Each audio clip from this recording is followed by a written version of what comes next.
Halo, selamat pagi Semokers. Gue Mita dari tim Semok. Kali ini mau mengangkat tema Hari Guru.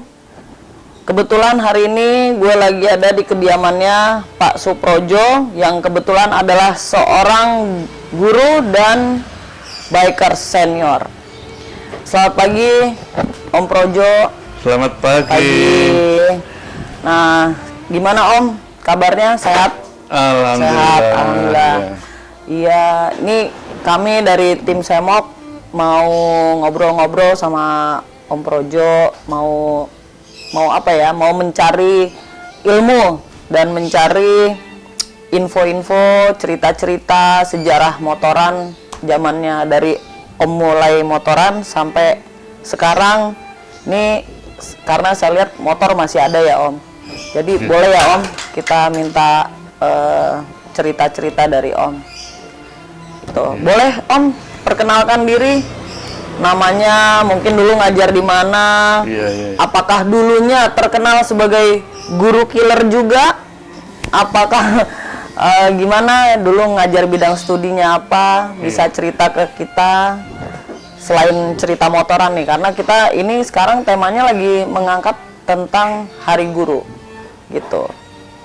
Ya, terima kasih untuk tim Semok. Ya, ini kehormatan buat saya. Anda mau datang ke rumah saya. Ya, saya mau memperkenalkan diri. Nama saya Suprojo. Ya, usia saya insya Allah dikit lagi 80. Ya. Saya mengajar guru olahraga di Lab School Rawamangun. Oh, di Lab School Rawamangun. Ya, Rawamangun, ya. Nah, saya ngajar itu tahun 68. Ya, tahun 68 saya ngajar bulan Agustus mulai. Kemudian tahun 68 November saya nikah. Oh. Jadi 14 November kemarin ini saya merayakan ulang tahun saya yang ke pernikahan yang ke-53. Wah, selamat ya Om. Alhamdulillah, terima kasih. Masih dikasih sehat. Saya dari Surabaya. Pada saat sekolah dulu, saya jalan kaki dari asrama ke sekolah. Setiap pagi itu disalib pengendara motor. Ini orang gagah sekali, ini motor apa, saya dengerin ini motor Harley Davidson. Setiap pagi itu, setiap saya jalan kaki sama teman-teman disalib sama motor itu. Motor yang sama atau motor berbeda-beda? Maksudnya motor Harley orang itu juga. Orang itu juga. Iya. Itu akhirnya tahu nggak itu siapa Om? Saya tidak tahu. Jadi saya melihat orang gagah sekali. Jadi dalam hati saya, satu saat kalau saya punya uang saya akan beli motor itu. Nah, jadi pas November 68 itu saya cari itu. Saya cari motor. Sebelumnya saya pernah pakai Ariel, kemudian Norton pernah, tapi saya nggak puas, kayaknya lain gitu. Jadi saya cari, alhamdulillah saya dapat motor itu di Grogol dari Pak Manap. Saking senangnya saya tidak tahu ini gimana caranya ini. Ada duitnya siapa juga nggak tahu, 25.000, emasnya 50 gram kalau nggak salah begitu. Jadi semula istri saya agak. Jadi itu Mas punya istri? Punya istri, ya udah kita. Waduh, ibunya baik sekali. Kalau saya pasti nggak kasih. Tadinya jadi istri saya tadinya nggak mau ikut, tapi suatu saat mau ikut dia. Oh gitu. Saya ajak ke Kerawang sana, kita berdua jalan ke Kerawang. Itu perjalanan saya dapat motor itu. Nah, saya di Life School itu saat ngajar itu emang situasinya lagi senang berantem di mana-mana, ribut ya, demo apa ribut itu udah ya. Saya jadi kalau dikatakan killer ya terserah lah, saya killer itu kan kasar banget ya, pembunuh. Tapi saya alhamdulillah nggak pernah saya pakai tangan saya untuk nampar anak. Ya, paling karena saya olahraga, anak harus sit up, push up, squat jump, jalan jongkok. Nah itu aja hukumannya. Mereka sadar bahwa dia salah. Itu yang perlu saya. Tapi anak-anak alhamdulillah senang, soalnya saya punya cara bagaimana mengajar yang menyenangkan. Jadi anak 2 jam pelajaran, jam pertama itu baris berbaris. Baris berbaris dulu, dia mengetahui bagaimana sikap kalau kita upacara. Jadi saya merasa kalau nanti ada upacara, saya nggak susah lagi ngatur anak ini. Jadi baris 1 jam pelajaran, 1 jam berikutnya bebas. Mereka bermain basket, bermain voli, bermain apa aja lah ya. Jadi anak-anak senang itu, meskipun tadinya capek, dia dapat Nah, bulan pertama udah cukup untuk menanamkan disiplin anak-anak itu. Ya. Jadi saya merasa alhamdulillah motor ini saya masih bisa pertahankan karena apa? Karena senang. Jadi motor ini dari tahun 68 itu Bapak beli sampai sekarang Sampai sekarang alhamdulillah. Ya. Luar biasa ya Pak. Ya. Istilahnya masih dengan kondisinya masih dirawat terus ya Pak? Ya, zaman dulu masih muda, kalau malam minggu pasti nongkrongnya di Monas. Ya, ngumpul sama anak-anak. Itu udah ada klub tuh Pak tahun segitu? Sudah. Dengan apa zaman Hari Jakarta. HCD ya? Iya. Kemudian di Monas itu sering kita motor-motor antik lainnya lah. Gitu. Iya, nongkrong di Monas, kemudian ada Mercy juga. Jadi nggak hanya Harley Davidson aja. Kita sama-sama nongkrong di sana, ngobrol, mungkin bisa membantu lalu lintas gitu Itu kira-kira. Kenangan Bapak selama naik motor ini apa tuh Pak? Apakah Bapak naik motor juga waktu berangkat ke sekolah, ngajar tuh pakai motor atau gimana Pak? Dengan motor ini juga? Dengan motor ini. Saya, ya kalau senang itu saya naik motor ya, apa namanya, anak-anak melihat motor saya, ada yang motornya antik juga, cuman sering dikerjain. Punya teman guru motornya Ducati itu yang sering dikerjain, didorong kemana, diumpetin. Kalau sama murid ini, tuh Pak? Ya? Sama murid? Iya. Itu. Mungkin mau dorong ini terlalu berat kali ya Pak? Nggak tahu kan. Berat kan? Iya. Jadi saya mengajar itu, saya tanamkan disiplin anak-anak. Anak-anak tahu mana yang harus, mana yang tidak. Mana yang boleh, mana yang tidak. Suatu saat saya punya pengalaman yang pahit, termasuk saya sendiri mendapat perlakuan yang tidak wajar, ya, karena terus terang saya membela murid, ya. Jadi itulah yang saya kenang. Saya pernah punya pengalaman naik jarak jauh, hanya gantian sama temen.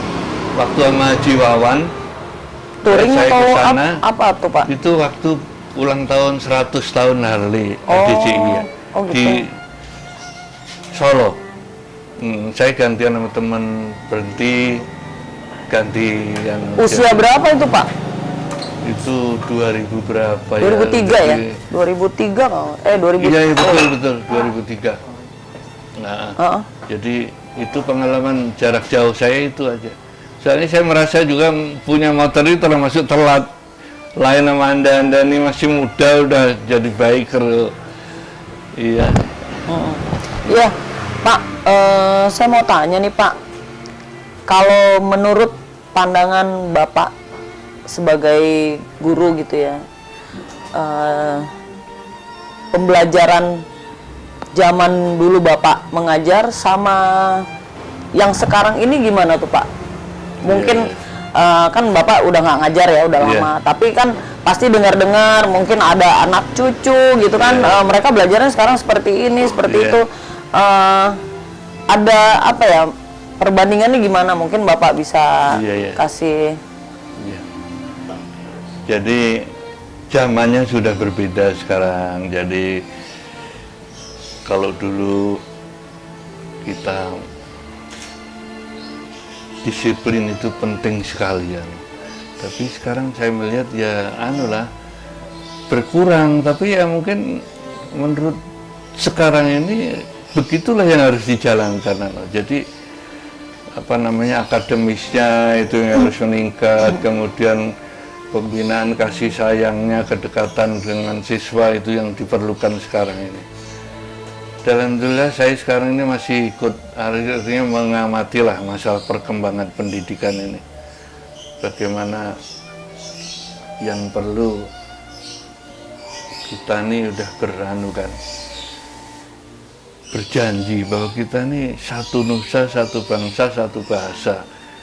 Yang itu yang harus kita pegang terus, itu kita tanamkan harus ke anak-anak, bahwa Indonesia kita satu. Dan NKRI itu harga mati, Pak. Harga mati. Iya, NKRI itu harga mati itu. Ya sekarang nih perselisihan ini itu udah sebetulnya sekarang politik ini yang kadang-kadang Pak. Jadi ya. Maaf saya potong nih. Pengen tahu, Pak.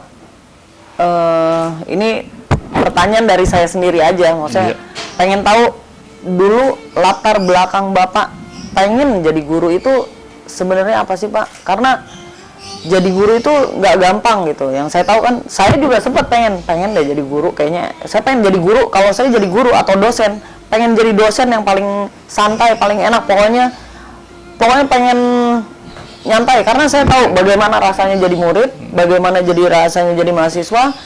Saya pengen jadi dosen atau guru yang asik gitu loh, bisa ke murid, ke siswa, pengen yang disenengin, tapi bukan disegenin, tapi bukan karena kita galak, karena kita bagaimana, tapi ya saya pengen ngebangun bagaimana mereka bisa bagus dan baik dan maju gitu loh.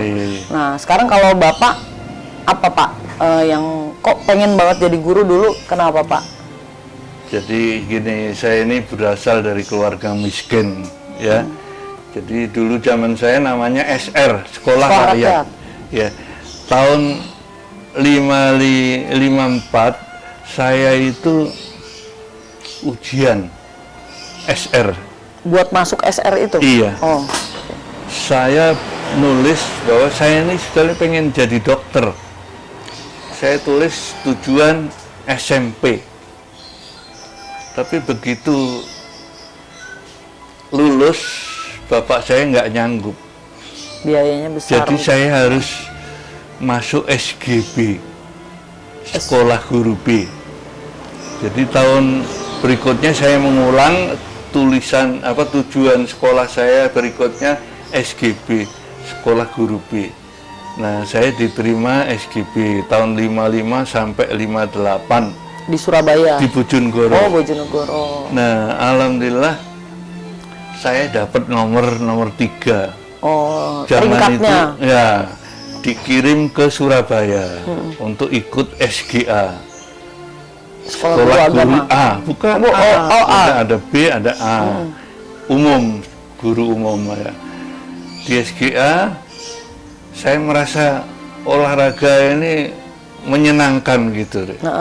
Jadi saya lanjut kuliah di STO, Sekolah Tinggi Olahraga. Oh, dulu ada tuh ya, Pak? Ada, yang sekarang FIK, Fakultas Ilmu Keolahragaan di UNJ.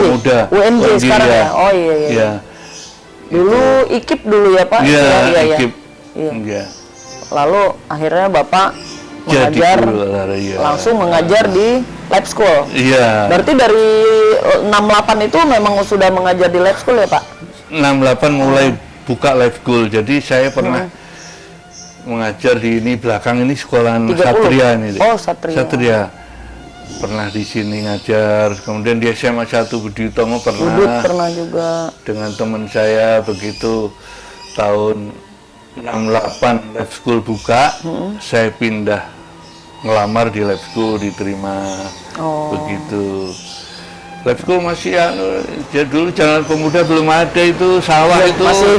saya dari rumah ini jalan kaki ke Rawasari sana, Kampung Ambon, motong sawah, baru ke Pemuda situ. Berarti perjuangannya buat mengajar juga Ya, alhamdulillah, ya lumayan ya. juga ya Pak Iya. di masa itu. Yang kalau ini Pak, kalau ini kan bagaimana keinginannya Bapak jadi seorang guru, tapi apa yang Bapak inginkan dari murid-murid yang Bapak harapkan dari mereka gitu loh. Yes. Mereka bagaimana, apa yang Bapak harapkan sebenarnya kalau sebagai seorang guru gitu Pak? Iya, iya. Jadi saya maunya murid itu yang paling tua itu usia 71 lulusan lab school itu.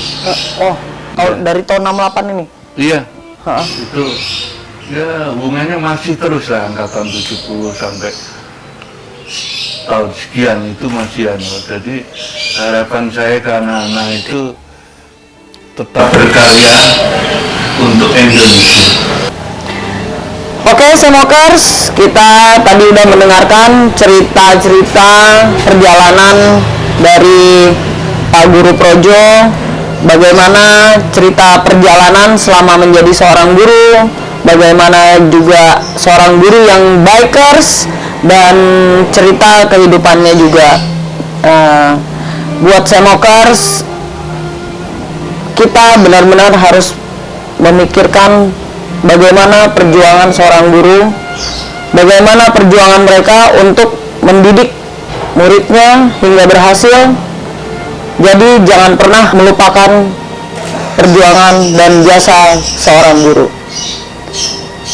Oke, Semokers, jangan lupa subscribe, like, dan share.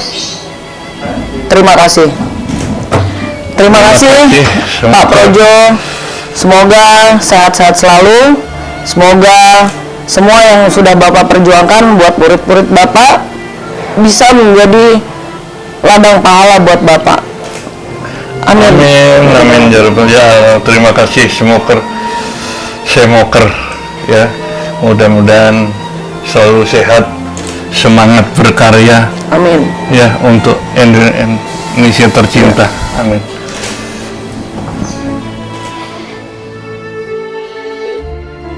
Jadi dalam rangka merayakan Hari Guru, saya pesan kepada teman-teman guru yang sekarang masih aktif, jagalah nama.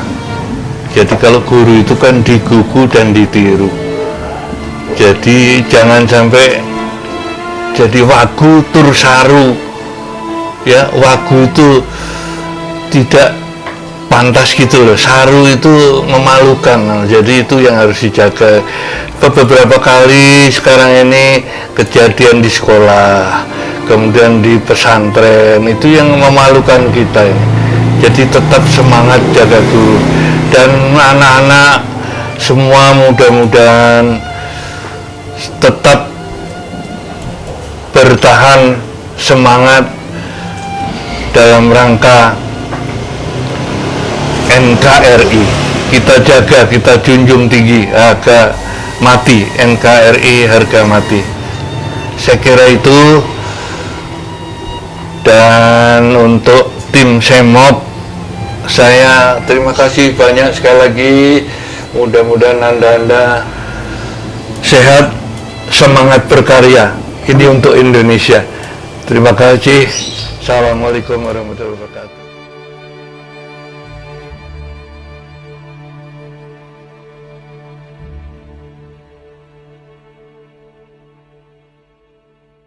Jadi guru, muridnya udah kemana tahu? Itu yang bikin saya kalau inget guru suka sedih Pak. Maaf ya Pak. Enggak apa-apa, saya jadi juga artinya Ingat omongan ibu saya itu aja.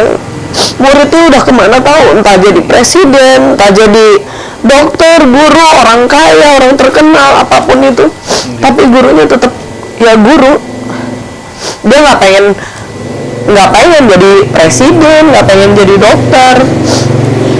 Iya. Itu Saya merasa ya tersentuh juga, artinya gini deh. Jadi apakah saya jadi guru ini sudah benar gitu ya, saya kadang-kadang kan ya, jadi itu yang termasuk untuk saya deh. Saya itu awalnya emang ya karena kondisi keluarga saya harus masuk guru, dan alhamdulillah mencintainya. Cuman ya itu dalam hati saya, apakah saya jadi guru ini sudah benar? Iya, itu yang saya salah. Ya saya kepada anak-anak apa namanya, selalu kadang-kadang maaf ya. Jadi kadang-kadang apa yang saya lakukan itu mungkin kadang-kadang ya, apakah itu benar apa enggak, itu yang saya itu deh yang ya pokoknya murid-murid itu bisa melakukan yang terbaik iya, buat bangsa ini. tetap berkarya. Ya, berkarya. Iya. Jadi saya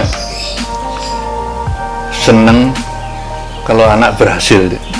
Jadi life school itu belum meluluskan, tapi anak-anak sudah jadi juara satu voli DKI. Belum meluluskan itu. Belum lulus. Iya, jadi apa? Saya melihat ini potensi anak ini seneng voli, itu zaman tahun itu kan voli yang maju ya. Setelah itu baru basket. Jadi anak-anak, ayo kita latihan yuk, artinya mau didorong, diberikan semangat, motivasi, alhamdulillah bisa juara DKI 1. Itu termasuk kebanggaan itu. Masuk anak-anak sampai sekarang nggak akan lupa itu. Jadi guru itu senang kalau anaknya berhasil itu. Padahal bukan buat gurunya ya, itu istilahnya penghargaan itu ya karena anak yang berhasil, berarti ya gurunya kayak punya kepuasan ya. Iya, kita merasa berhasil memotivasi dia, mendorong dia untuk berprestasi itu. Ya, dan alhamdulillah ada. Padahal dulu itu kondisi akademis masih belum ada yang sudah spesialis dokter beberapa ya, kemudian yang 94 ini cewek ada yang profesor deh. Oh ya, maaf Pak, potong lagi nih Pak. Dari murid-murid yang Bapak pernah ajar, Bapak kan di bidang olahraga ya. Iya. Ada yang jadi atlet nggak Pak? Jadi atlet ada nggak? Jadi murid dari lab school ada yang jadi atlet, entah atlet nasional, atlet DKI atau provinsi gitu? Ada dulu atlet taekwondo deh.